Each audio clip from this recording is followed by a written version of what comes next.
Cloud migrations accelerated massively through the pandemic. With organisations forced to completely revise their technology operations, there was a rapid transition to public cloud services to accommodate the new ways of working. It's little wonder that Microsoft CEO Satya Nadella said that 3 years of digital transformation took place in just 3 months. Cloud spending in Australia is expected to reach $19 billion this year, according to Gartner. And yet 4 of every 5 CIOs are not seeing the full value of migration, according to McKinsey's research. A big part of that is that the rapid transition to the cloud, coupled with the skills shortage, resulted in deployments where service use was not optimised. The issue is significant, with McKinsey finding that almost a third of cloud spend is wasted. The spotlight is now on optimising cloud operations. As providers continue to add new services and configurations, organisations are potentially spending hundreds of thousands or even millions of dollars unnecessarily. Rebecca Bradburne, the Divisional Director for ANZ at Spot by NetApp, explains why cloud optimisation is such a hot topic.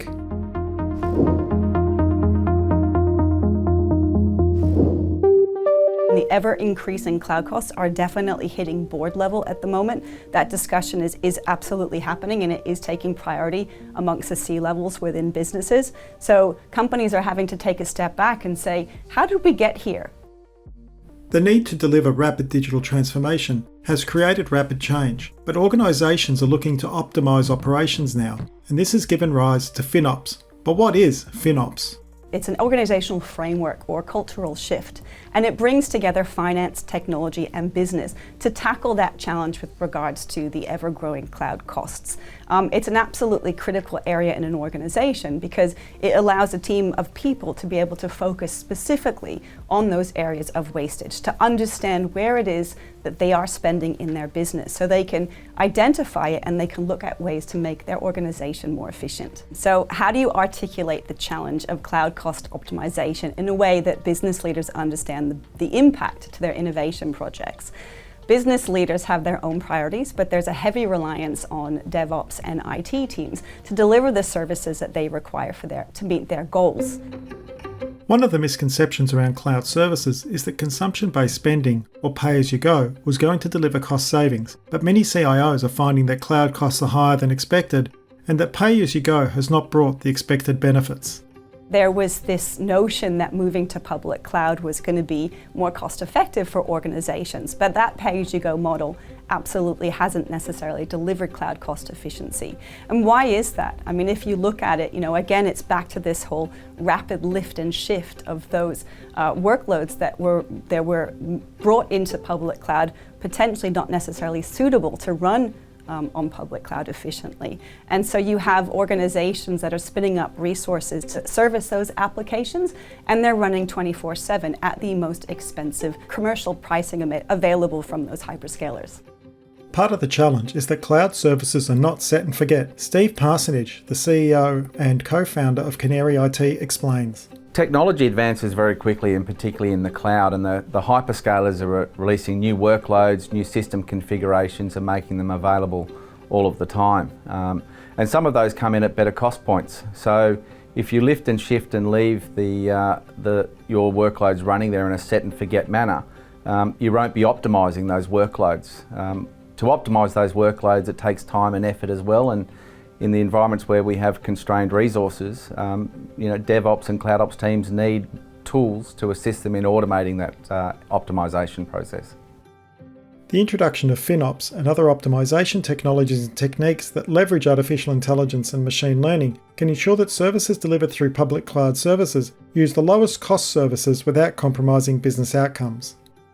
Given we have such a resource challenge with regards to cloud compute, organizations will have to simplify cloud cost optimization in a way that they look to adopt technologies that include artificial intelligence and automation tools to help relieve the burden on IT teams and allow them to be able to focus on what's important to organizations, which of course is innovation. We certainly do see resistance, and whether it's on purpose or not, it comes from a couple of different places. One, obviously with the skill shortage and everything we've been through with the pandemic, is people are time poor to focus on optimising workloads. And there are plenty of tools out there that will do the analysis but not do the automation. So again, it falls back on those constrained resources to then work with data. But the problem is, in cloud, 10 seconds is too late. So you're dealing with old data sets and trying to optimise those.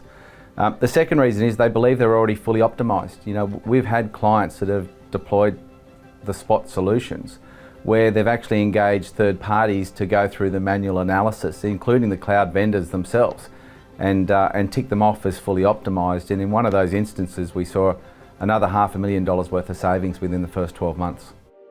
So how do Spot by NetApp and Canary IT come together to solve these problems? Spot by NetApp is an operations platform. It uses artificial intelligence and machine learning to be able to provide optimization to a cloud environment. Our organization is removing that operational burden from IT and DevOps, so we can allow them or enable them to focus on what's important, which is continuing the innovation journey for that organization. I like to think of it as a no-win, no-fee type scenario. We have a cloud assessment tool that we deploy. Within 72 hours we can identify areas for cost optimisation. In some cases we're seeing 30-40% savings. It's at zero risk to the business. The tool is non-disruptive to their production workloads and helps them identify how they can automate ongoing cost savings in their cloud journey. One of our Australian customers migrated to the cloud in 2017. An example of what Spot by NetApp does is it actually automates the ability to run their mission-critical workloads on Spot instances, continually providing them resource at the lowest possible price, ensuring that SLA. And that particular customer, we saved over 63% of their cloud bill, just focusing on how it is that they consume and automating that process of running on the lowest possible resource available by the hyperscalers. What this 63% actually did was it allowed them to reinvest it to ensure that they were able to get those innovation projects back on track. The full benefits of public cloud services can't be realised without ensuring that every element of the technology stack is optimised. Platforms such as Spot by NetApp and service providers like Canary IT ensure that organisations are using the lowest cost options so that they can use their resources more efficiently to power their digital transformation journeys.